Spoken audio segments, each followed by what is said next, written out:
Hi everybody, welcome back to my channel. So guys, video को start करने से पहले, कहानी को शुरू करने से पहले गाइस मैं आप लोगों से माफ़ी मांगना चाहूँगी।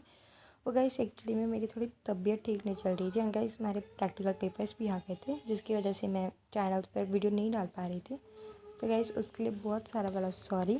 सो गाइस आज से मैं कोशिश करूँगी कि प्रॉपर वीडियो चालू। वो गाइस मेरी थोड़ी तबीयत ठीक नहीं, वो गाइस टेम्परेचर वगैरह था, बुखार बहुत ज़्यादा हो रहा था, जिसकी वजह से नहीं डाल पा रही थी। तो गाइस आज हम शुरू करते हैं आगे की वीडियोस। सो गाइस चलिए हम चलते हैं हमारे chapter number 8 married and ordinary girl का। चैप्टर नंबर 8 विवाह संपन्न हुआ। अब मंडप में दूल्हे की सारी विधियां हो चुकी थी। तभी पंडित जी ने मोक्ष से कहा, अब कन्या को ले आए। मोक्ष वहाँ से बाहर निकल फ़ोन में से एक मैसेज किया और थोड़ी देर में 2 लड़कियां खनक को लेकर आईं। जब रियांश की नज़र खनक पर पड़ी तो वह खनक को देखता ही रह गया। अब आगे। खनक ने ऑफ वाइट कलर का ब्राइडल लहंगा चोली पहना था, जिसका दुपट्टा लाइट पिंक कलर का था। यह ब्राइडल डिज़ाइनर आउटफिट था और सोने के तार से उस पर कारीगरी की गई थी। वह काफ़ी डेलिकेट थी। यह लहंगा बहुत एक्सपेंसिव था। इसके साथ कुंदन की एक्सपेंसिव ज्वेलरी पहनी हुई थी और न्यूड मेकअप किया गया था। खनक इस लुक में बहुत ही सुंदर और एलिगेंट लग रही थी। अब खनक मंडप में रियांश की बगल में बैठी थी। इस वक्त उसके चेहरे पर कोई भाव नहीं थे। वह चुपचाप बैठी हुई थी। रियांश उसे कभी कभी अपनी तिरछी नज़रों से देखता रहता। इस वक्त खनक को अपने बड़े पापा की याद आ रही थी। खनक ने एक बार भी नज़र उठाकर रियांश को नहीं देखा और यह महसूस होते ही रियांश को बुरा लग रहा था, मगर फिर भी रियांश किसी न किसी बहाने से अपनी नज़र खनक के चेहरे पर टिका देता। इधर मोक्ष के कुछ दोस्तों में से 2 लड़कियां भी थी जो दिखने में काफ़ी मॉडर्न लग रही थी। दोनों ने लॉन्ग 1 पीस गाउन कैरी किया था और साथ में डेलिकेट एक्सपेंसिव ज्वेलरी। दोनों ही दिखने में हाई क्लास लग रही थी। दोनों में से एक का नाम अपूर्व और एक का नाम अनाया था। अपूर्व ने अनाया से कहा, अनाया, आज तक हमने कितनी कोशिश की रियांश को अपनी तरफ अट्रैक्ट करने की, लेकिन फिर भी आज तक रियांश ने हम पर कभी ध्यान नहीं दिया और यह लड़की मंडप तक पहुंच गई। आखिर ऐसा क्या किया होगा इसने? तभी अनाया बोली, हाँ, कुछ तो ऐसा होगा ही, वरना यह लड़की यहाँ तक कैसे पहुँचती। वैसे अब तक यह भी पता नहीं चला आखिर यह है कौन। एक बार पता तो करना ही होगा। तभी अपर्व रियांश की तरफ देखते हुए बोली, ज़रा एक बार देखो तो, वह कितना हैंडसम लग रहा है। हाँ, लेकिन यह रह रह के दुल्हन की तरफ देखे जा रहा है। मुझे जलन हो रही है। अब अनाया भी रियांश को देखने लगी। अब धीरे धीरे सभी विधि विधान संपन्न हो रहे थे। अब फेरे भी हो गए। अब रियांश ने खनक को मंगलसूत्र पहनाया और उसने खनक का मांग टीका हटा के उसके मांग में सिंदूर भर दिया। जब रियांश उसके मांग में सिंदूर भर रहा था तब खनक की आंखें अपने आप ही बंद हो गई और एक आंख से आंसू निकल गया। अब पंडित जी ने कहा, विवाह संपन्न हुआ, आज से आप दोनों पति पत्नी हुए। अब अतुल ने पंडित जी को नेक दिया और पंडित जी प्रणाम करके वहाँ से चले गए। अब एक एक करके सभी लोग दोनों को कंग्रेचुलेट कर रहे थे। अब पूर्व और अनाया भी वहाँ आए। वह तो बस रियांश को एक नज़र करीब से देखना चाहती थी। दोनों ने एक नज़र खनक को देखा, फिर रियांश की तरफ देख के एक झूठी मुस्कान के साथ शादी की विशेष दी। रियांश ने सिर्फ अपना सिर हिला दिया और ज़्यादा ध्यान नहीं दिया। अब मोक्ष ने सभी गेस्ट को डिनर करने के लिए कहा और उनको लेकर चला गया। स्टाफ में से 2 लड़कियां आई और खनक को अपने साथ घर के अंदर ले गए। अब रियांश ने अतुल को एक कॉल किया और वहां से बाहर की तरफ निकल गया। कमरे में जब खनक एंटर हुई तो कमरे को देख वह चौंक गई, क्योंकि कमरे को बहुत ही खूबसूरती से सजाया हुआ था। पूरे कमरे में बहुत ही अच्छी खुशबू आ रही थी।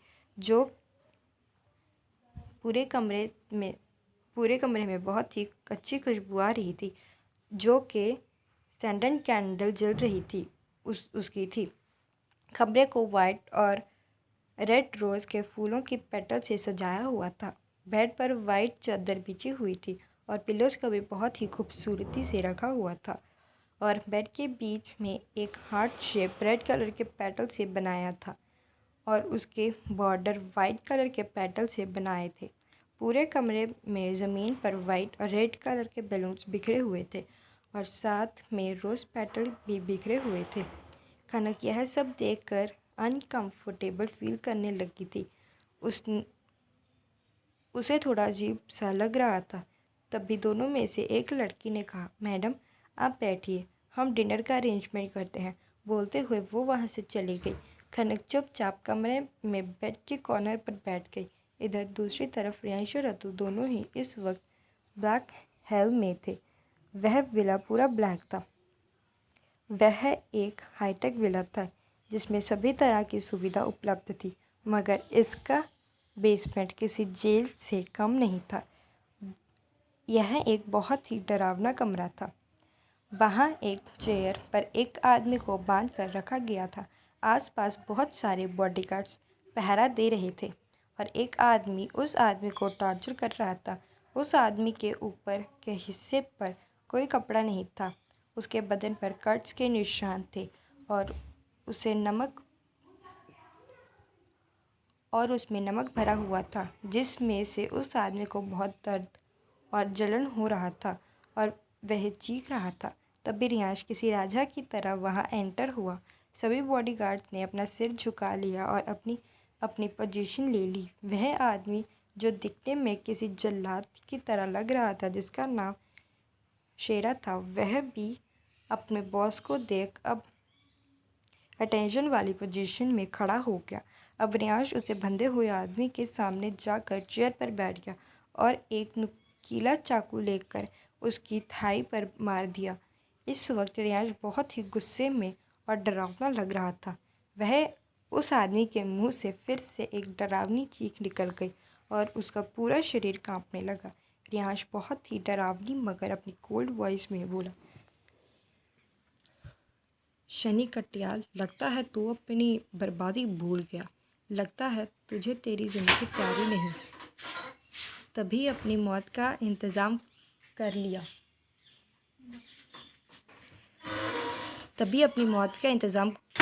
तूने पिछली बार छोड़ के गलती कर दी। सोचा तू समझ जाएगा, लेकिन नहीं। रियांश ने शनि को थाई पर चाकू को अभी भी मजबूती से पकड़ कर रखा था। शनि ने अपनी रुंधी आवाज़ में बड़ी ही मुश्किल से बोला, मुझे माफ़ कर दीजिए सर, मैंने यह किसी और के कहने पर किया था। जब रियांश ने यह सुना तो उसने एक झटके से चाकू निकाला और शनि के फिर से एक दर्दनाक चीख निकल गई।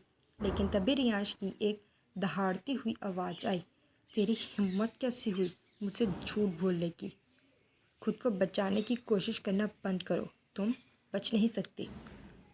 तभी शनि अपनी दर्द भरी आवाज़ से बोला, मैं सच बोल रहा हूँ। मैंने एक औरत के कहने पर आपकी ड्रिंक में वह ड्रग्स मिलाया था, मगर आपने ड्रिंक का एक ही घूंट लिया था, जिससे आप पर उसका ज़्यादा असर नहीं हुआ था। उस औरत ने मुझे बहुत सारे पैसे दिए थे इसके लिए, पर जब आप क्लब से चले गए तो वह औरत ने मेरे साथ बहुत झगड़ा किया था। वह सारे पैसे वापस मांग रही थी, मगर मैंने भी नहीं दिए और वहाँ से सीधा आपके घर के लिए निकल गया। अब रियांश अपनी गुस्से भरी, डरावनी और अविश्वास भरी नज़रों से शनि को देखने लगा, मगर शनि अपनी बात पर कायम रहा। तो रियांश ने उसे गुस्से से कहा, तो फिर तूने मेरी गाड़ी के ब्रेक फेल क्यों किए थे?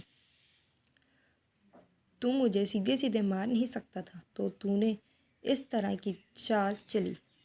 शनि ने हड़बड़ाते हुए कहा, नहीं नहीं मिस्टर सिंघानिया, मैं सच बोल रहा हूँ।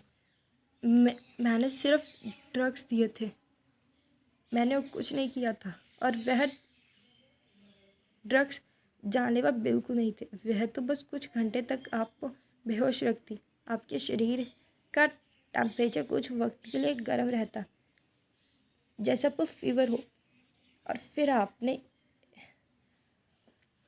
अपने आप ठीक हो जाते। अब रियांश अपनी डरावनी और ठंडी आवाज़ में शनि से पूछा, कौन थी वह औरत?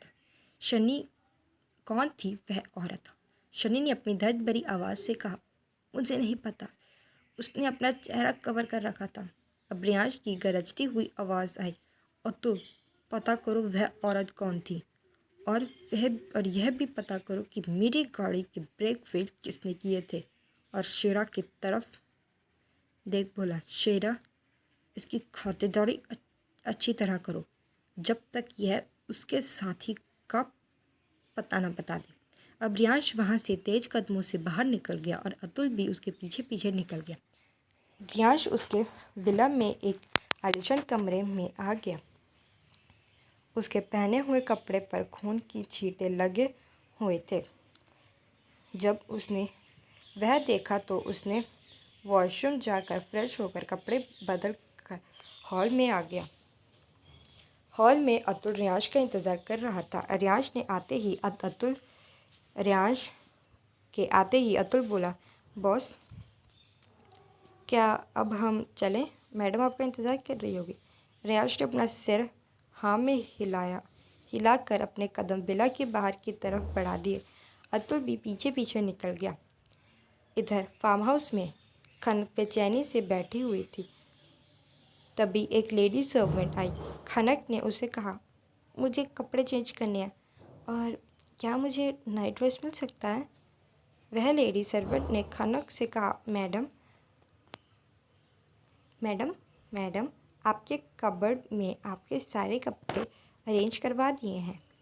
आप कहे तो मैं आपको निकाल कर दूं? खनक ने उसे पोलाइटली मना करते हुए कहा, थैंक यू, मैं खुद ले लूँगी। वह सर्वेंट कॉफ़ी टेबल पर से प्लेट उठाकर सब साफ कर वहाँ से चली गई। अब खनक कबर्ड खोल के देखने लगी, जहाँ उसके लिए बहुत सारे कपड़े रखे गए थे, जिसे देख खनक हैरान हो गई। आखिर कौन है वह जिसने रियांश को मारने की कोशिश की थी? वह औरत कौन थी जिसने रियांश को ड्रग्स दिया था? और क्या थी उसकी वजह? आखिरकार हो गई खनक और रियांश की शादी। तो आगे कैसी रहेगी खनक और रियांश की शादीशुदा ज़िंदगी? सो गाइस, जानने के लिए आप लोग हमारे साथ बने रहिए। सो गाइस, ये था हमारा चैप्टर नंबर 8, विवाह संपन्न हुआ। So guys, let's move to the chapter number 9, शादी की पहली रात का तोहफा। तो गाइस, अब हमने पिछले चैप्टर पर पढ़ा था कि उन दोनों की शादी हो जाती है। तो अब देखते हैं। खनक कबर्ड खोल के देखने लगी, जहाँ उसके लिए बहुत सारे कपड़े रखे गए थे, जिसे देख खनक हैरान हो गई। अब आगे कबर्ड में लगभग सभी तरह के कपड़े रखे गए थे जो कि एक लड़की के लिए ज़रूरी हो। किसी तरह खनक ने रात में पहनने वाले कपड़े लिए और बदलने चली गई, लेकिन जब देखा तो उसके लिए उसके पहने कपड़े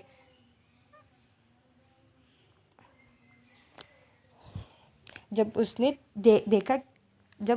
देखा कि उसके लिए उसके पहने कपड़े अकेले रिमूव कर पाना मुश्किल है, तो वह वॉशरूम में अपने कपड़े रख बाहर की तरफ किसी लेडी सर्वेंट को ढूंढते हुए निकल गई।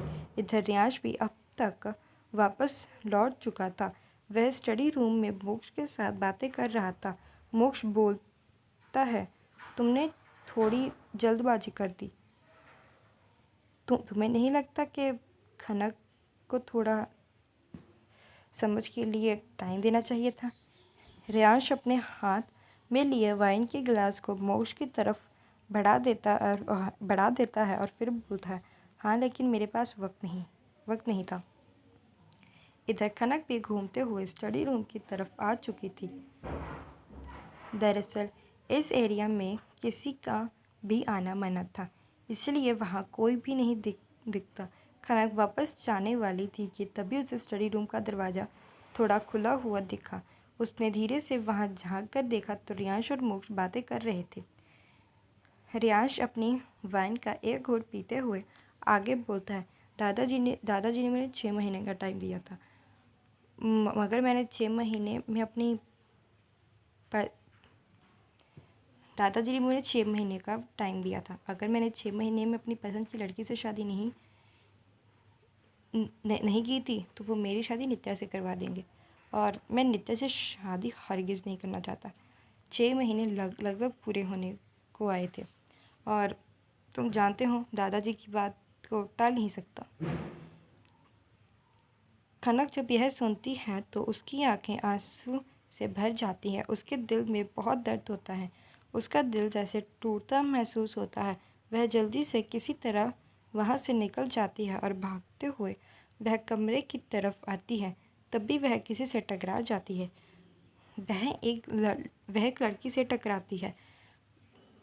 यह वही लड़की थी जो शादी में तुरंत बाद खनक को कमरे में ले आई थी और उसके लिए डिनर अरेंज किया था।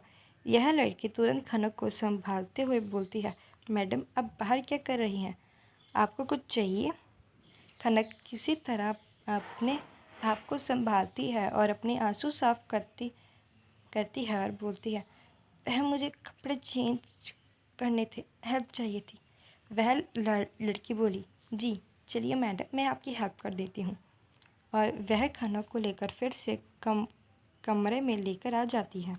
इधर मोक्ष और रियांश दोनों अभी तक बातें कर रहे थे।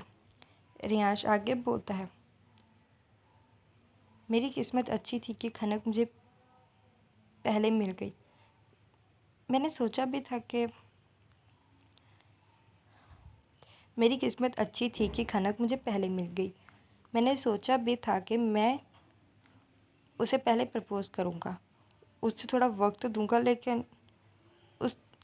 लेकिन उसके लिए वक्त नहीं था मेरे पास, इसलिए मुझे जल्दबाजी करनी पड़ी। मुझे पता था कि वह मुझसे नाराज़ भी होगी, लेकिन मैं उसे मना लूँगा। मोक्ष बोला, कोई बात नहीं, वह समझ जाएगी। तुम लोग शिमला कब जा रहे हो? रियांश बोला, 1 हफ्ते बाद। मोक्ष बोला, ठीक है, लेकिन तुम खनक का ख्याल रखना, उसके लिए सब नया है। रियांश बोला, हाँ मैं समझता हूँ। और दोनों ही दोस्त कुछ देर तक ऐसे ही बातें करते हैं। थोड़ी देर बाद एक दूसरे को गुड नाइट बोल अपने कमरे में चले जाते हैं। खनक अब तक फ्रेश हो चुकी थी और अपने कपड़े चेंज कर चुकी थी। उसने एक रेड कलर का नाइट गाउन पहना था। वह एक पतली स्ट्रिप वाला 1 पीस टाइप था जो उसके घुटनों तक आता था, लेकिन ऊपर झांग था जो हाफ स्लीव था, और उसकी लेंथ लॉन्ग थी और उसे आगे से नॉट लगाकर पहना गया था। खनक इस स्टाइलिश नाइटवेयर में काफ़ी सुंदर और क्यूट लग रही थी। वह अभी तक काफ़ी दुखी थी। उसके दिमाग में बहुत कुछ चल रहा था। उसको गुस्सा भी आ रहा था। वह मन में सोचती है, मैंने कैसे सोच लिया कि मैं ये शादी निभाऊंगी। इन अमीरों के लिए सारे रिश्ते बस मतलब के लिए होते हैं, और मैं कैसे भूल सकती हूँ कि मैं एक मिडिल क्लास लड़की हूँ। ओह, हाँ। यह सब सोचते हुए वह कमरे को देख रही थी कि तभी कमरे का डोर ओपन होता है। जब वह सामने देखती है तो रियांश था। वह रियांश को इग्नोर कर बेड पर से एक पिल्लो और ब्लैंकेट लिए सोफे की तरफ बढ़ जाती है। रियांश जब खुद को इग्नोर होते देखता है तो वह खनक का हाथ पकड़कर अपनी तरफ खींचता है, और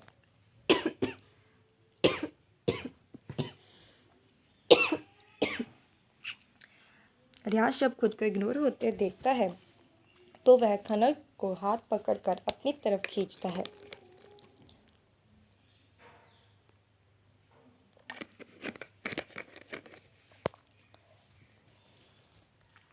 और उसे सामने खड़ा कर देता है और नॉर्मल वॉइस में बोलता है, क्या हुआ जान? क्या तुम अभी भी नाराज़ हो मुझसे? मैं जानता हूँ सब कुछ इतना जल्दी हुआ कि तुम्हारे लिए थोड़ा नया है, लेकिन मैं हूँ ना। अब खनक चिढ़ जाती है और गुस्से में बोलती है, आपको मेरी फ़िक्र करने की ज़रूरत नहीं है, मैं खुद को संभाल सकती हूँ, मुझे नींद आ रही है। मुझे जाने दीजिए। और फिर से वह सोफे की तरफ जाती है कि तभी रियांश उसे कमर से पकड़कर अपने आप से चिपका लेता है। यह इतनी जल्दी हुआ कि खनक कुछ समझ ही नहीं पाई। उसके हाथ से पिलो और ब्लैंकेट छूट कर नीचे गिर जाते हैं। अब रियांश एक हाथ से खनक के सर के पीछे से बाल पकड़ हल्का खींचते हुए उसके सर के ऊपर करता है। अब रियांश एक हाथ से खनक के सर के पीछे से बाल पकड़ हल्का खींचते हुए उसके सर के ऊपर करते हुए और दांत पीसते हुए थोड़ा गुस्से में बोलता है, तुमसे प्यार से बात कर रहा था, लेकिन लगता है तुम्हें प्यार की भाषा समझ नहीं आती है ना वाइफी। अभी भी तुम मुझे अपनी अकड़ दिखा रही हो। तभी खनक थोड़ी दर्द भरी आवाज़ में बोलती है, छोड़िए मुझे, दर्द तो रहा है और मैं आपसे प्यार एक्सपेक्ट कर भी नहीं रही हूँ। आप तो सिर्फ दर्द देना चाहते हैं। अपनी आश खनक के बाल छोड़ देता है, लेकिन अभी भी खनक उससे चिपकी हुई थी। खनक लंबी लंबी सांसें लेने लगती है, जिससे उसके चेस्ट का हिस्सा ऊपर नीचे हो रहा था। रियांश अपनी नीली आंखों से खनक को ऊपर से नीचे तक देखता है और उसकी नज़र उसके चेस्ट पर अटक जाती है। खनक जब रियांश की नज़रों का पीछा करते हुए देखती है तो वह गुस्से से खुद को छुड़ाने लगती है और दांत पीसते हुए बोलती है,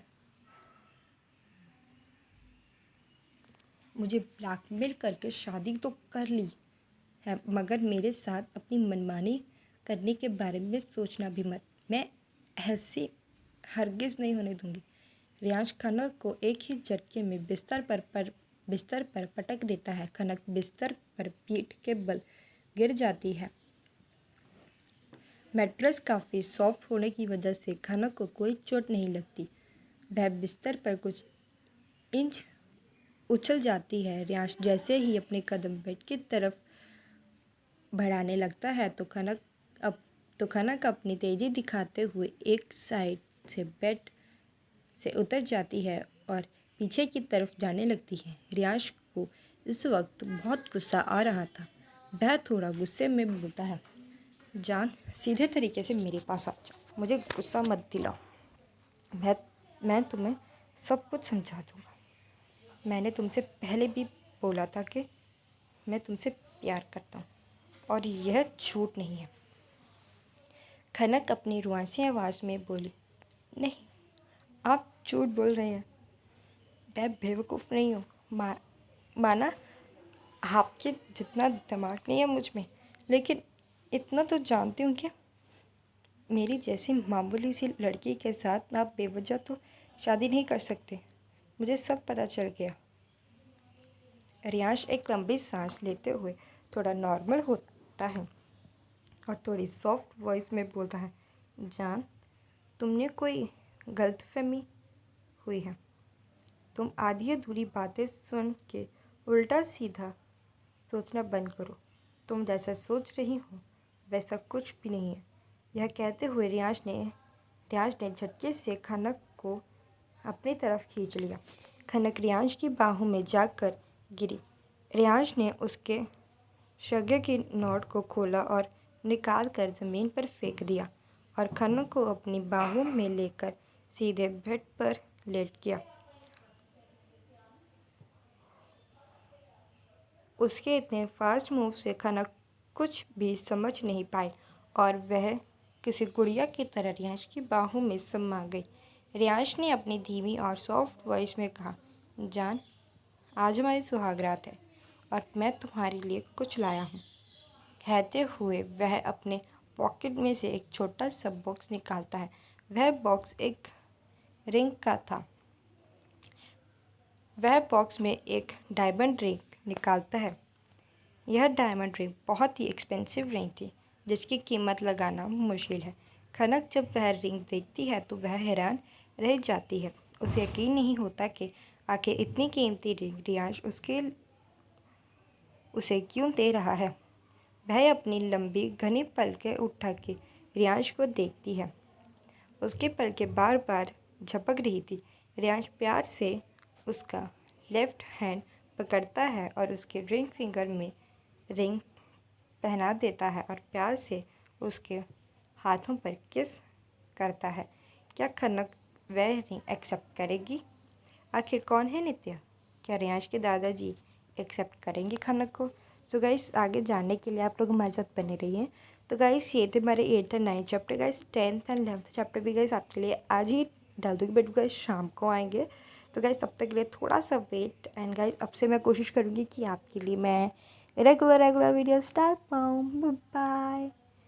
एक मिनट, जाने से पहले मेरी वीडियो को लाइक करना मत भूलिएगा, इस चैनल को सब्सक्राइब करना और हमारी वीडियो को शेयर करना तो बिल्कुल मत भूलना। कमेंट भी करते रहना।